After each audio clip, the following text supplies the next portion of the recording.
విద్యార్థులు చదువుతో పాటు క్రీడల్లో కూడా రాణించాలని, విద్యార్థుల నైపుణ్యత వెలికితీసేందుకే క్రీడా పోటీలు నిర్వహించామని happy gift correspondent Kudumula Anil Kumar Reddy తెలిపారు. మండలంలోని ఉప్పరపల్లి సమీపంలోని happy kids olympiad English medium పాఠశాల ఆవరణంలోని ప్లే గ్రౌండ్ గత 2 రోజుల నుండి క్రీడా పోటీలు ఆసక్తికరంగా శనివారం సాయంత్రం ముగిశాయి.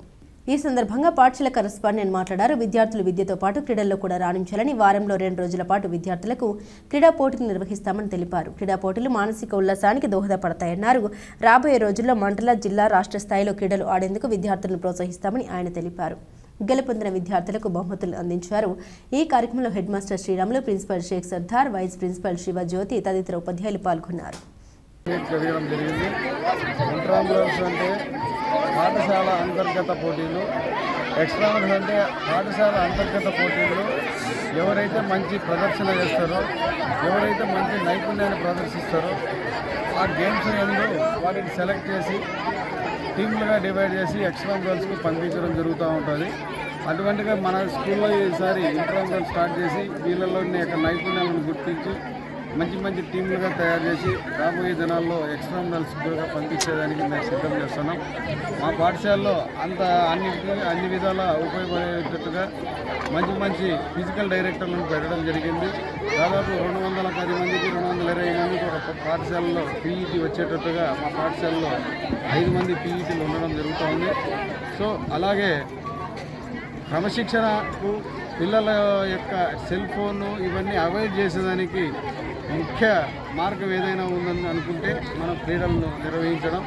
పిల్లల్ని ఎక్కువగా ఒత్తిడికి గురి చేసి ఎప్పుడు చదువు అనే ప్రక్రియతో మనం మార్నింగ్ నుంచి ఐఐటీలని ఇంకొకటని ఎక్కువ ఒత్తిడికి గురి చేస్తే తీవ్ర పరిణామాలుగా వీళ్ళు ఈ టీవీలు చూడడము, మొబైల్ చూడడం అడిక్ట్ అయిపోతున్నారు.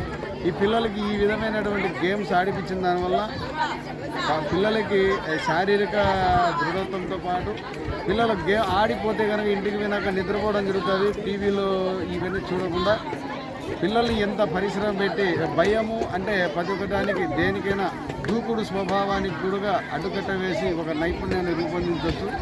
పిల్లల్లో గెలుపోవడం వల్ల సమానంగా స్వీకరించేటటువంటి మనస్తత్వాన్ని కూడా డెవలప్ చేయొచ్చు. ఇలా చెప్పుకుంటే అయితే క్రీడల వల్ల అనేక లాభాలు అనాదిగా చెప్తున్నటువంటి సనాతన ధర్మం నుంచి కూడా మన భారతదేశంలో కానీ ప్రపంచంలోని క్రీడలకు ఎక్కువ మక్కువ చెప్పేవాళ్ళు. దాన్ని ఈరోజు మనం ఈ విధంగా డెవలప్ చేసి పిల్లల్లో క్రీడా నైపుణ్యాన్ని పెంపొందించి ఆ క్రీడా నైపుణ్యంతో పాటు పిల్లలకు చదువును కూడా నేర్పించవచ్చు. ఎక్కువ మంచి ఆటగాడు, మంచి దృఢత్వం కలిగినటువంటి వ్యక్తికి చదువు పెద్ద పని కాదు, మన ఫిజికల్ డైరెక్టర్ చెప్పినట్టు. కాబట్టి అన్ని విధాలా అన్ని రకాలుగా డెవలప్ చేయాలనేటువంటి ఆలోచనతో మేము ముందుకు పోతున్నాం. వీళ్ళకి సక్రమమైనటువంటి కోర్టులు, సక్రమమైనటువంటి గ్రౌండ్ని ఇంకా డెవలప్ చేసేదానికి మా శక్తులా మేము ప్రయత్నం చేస్తాం. పిల్లలకు మంచి విద్యను, పిల్లల్ని అన్ని రకాలుగా అన్ని విధాలుగా డెవలప్ చేయాలనేటువంటి ఆలోచన మాకుంది. ఈ స్పోర్ట్స్లో కూడా పిల్లలకు కోటా ఉంటుంది. ఈ కోటాను కూడా ఉపయోగించుకొని మంచి మంచి జాబులు సంపాదించినటువంటి వ్యక్తులు చాలామంది ఉన్నారు. అన్ని రకాలుగా మంచి సీట్లు అంటే ఐఐటి, జేఈ, నీటు లాంటి దాంట్లో కానీ ఏ కాంపిటీషన్ ఎగ్జామ్లో కానీ ఈ స్పోర్ట్స్ కోటా ద్వారా కూడా మన పాఠశాల నుంచి కొద్దిమంది పిల్లలు పోవాలనేటువంటి ఆకాంక్ష నాకుంది. ఆ విధంగా ఆకాంక్ష నెరవేర్చుకునేదానికి ఆ భగవంతుని నిరంతరం ప్రార్థిస్తూ అన్ని రకాలుగా డెవలప్ చేయాలని కోరుకుంటున్నాను.